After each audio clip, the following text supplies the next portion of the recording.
Coming up next, Book TV presents Afterwards, an hour-long program where we invite guest hosts to interview authors. This week, editor-in-chief of the Huffington Post, Arianna Huffington, analyzes the state of the country's middle class in her new book, Third World America. The famed blogger, author, and political pundit has written more than 10 books, including Right is Wrong, How the Lunatic Fringe Hijacked America, Shredded the Constitution, and Made Us Less Safe. She discusses her remedies for the country's economic problems with CNBC anchor Maria Bartiromo.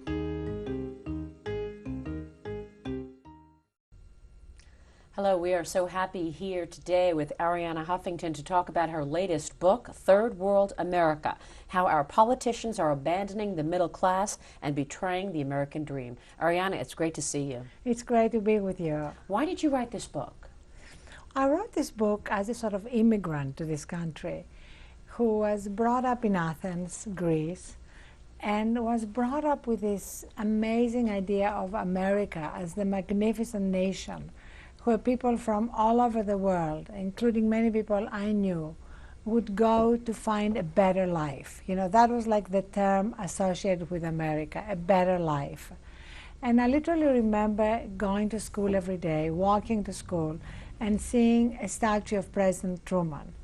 And he and America were associated with the Marshall Plan, with this incredible generosity to the world. And suddenly, over the last few years, I began to see something happening, which was that the country which was about the American dream was actually now becoming the country of downward mobility for millions of people in the middle class who felt that they could no longer give themselves or their children the better life that was associated with America. So I really wrote it as a warning, but also to show all the ways in which you can turn it around. Because Maria, in the end, for me, that's what the book is about. It's about the fact that we can turn it around. You know, we have amazing human and natural resources in this country. We just need to find the will to turn things around. Well, you write about this country, your adopted country. The thing that you love most about it is the optimism and turning it around. So you end the book very positive because you do have that optimism. But tell us, where did things go wrong? You say this is not a third world country, obviously, but we're on our way to going there. Why? Well, we are on our way to going there because the middle class is crumbling. And for me, the essence of America is the middle class. The essence of our economic prosperity, the essence of our democratic and political stability is the middle class. Without a middle class, we become a country of extremes. You know, there are always going to be very rich people in this country, and there have always been poor people in this country. What's different now is that you have millions of people who are no longer living the American dream, the expectation that by working hard, you're actually going to have that better life for you and your family. And you write that Winston Churchill always said, reportedly, America can always be counted on to do the right thing after it has exhausted all other possibilities. Have we exhausted all other possibilities? I believe, Maria, that we have exhausted all other possibilities. I believe that we are now witnessing a very dysfunctional political system that, as Tom Friedman put it, can only produce suboptimal solutions to our problems. And therefore, first of all, as well as holding our politicians accountable, we need to find the leader in the mirror, as I say in the last section of the book. You know, we need to see what can we do, what can each one of us do, whatever our circumstances, whether we are unemployed or doing extremely well, what can we do to rebuild our communities? And one of the issues is that people have lost trust in institutions. So as an individual, what should we be thinking about in terms of truly beginning to turn it around? Well, first of all, let's start with the people out of work. Because, you know, we have over 26 million people now who are either unemployed, underemployed, or too despairing to even look for work. That is a big number. That is a big number. And that doesn't count the people who are still having their jobs but whose salaries have been cut, or the people who have jobs but who are filled with economic anxiety because they're waiting for the next shoe to drop. And all that is also affecting the kind of country we live in.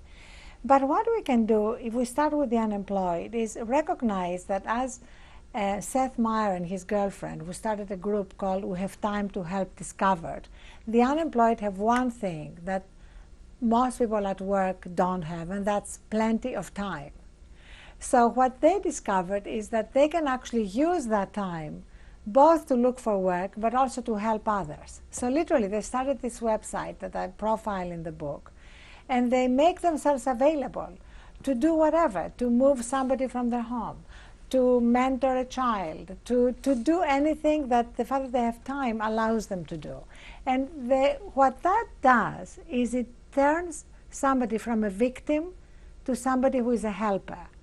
So the first thing we need to do, Maria, is to deal with the despair that grips people, to tap into our own resilience and find our own strength to survive whatever our circumstances are. And most people don't know that when you actually have something like that on the resume, it's actually helpful to getting you to the next step. Absolutely. And, you know, I have experienced that firsthand. You know, I work with a group in South Central Los Angeles called a place called Home. And when friends of mine lose their jobs, I encourage them to go volunteer there. And at first they're aghast, you know, they feel I don't recognize the trouble they're in. And my feeling is that's going to make it more likely you'll get a job. Yeah. And it really does. You know how they say it's easy to get a job when you have a job? Yeah. Well, in the same sense, it's easy to get a job if you're actually engaged in something productive. When you're busy. When you're busy, Yeah. even if you're not paid. You know, putting aside those people who can actually take money out of the equation, Yes. and focus on charitable endeavors, it really comes down to education. You talk a lot about education in the book and what needs to be fixed. Why is it that America has fallen so far on the ladder in terms of education in this country? Well, that is a major problem because obviously as a country we need to become competitive again, much more than we are. We're losing the game because our children are falling more and more behind. Our public school system is crumbling. And I write in the book about a movie that's going to be coming out at the end of September called Waiting for Superman.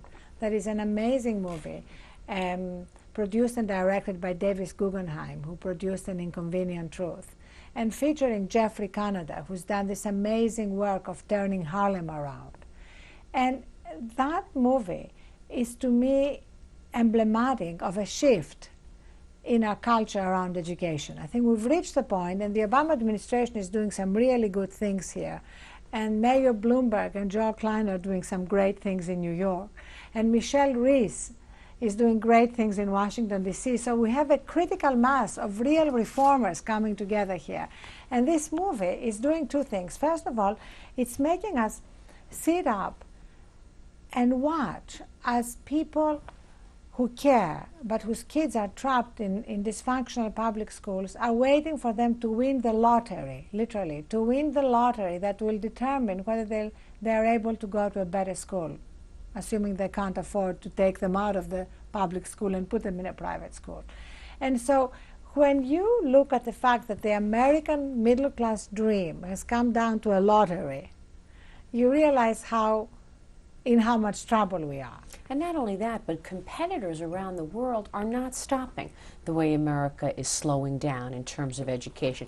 Their priority is education. So I wonder the kind of structural change that needs to be done. For example, someone mentioned the other day, why do we have our students take off 3 months during the summertime? Right. Why are this average school day shorter than other countries?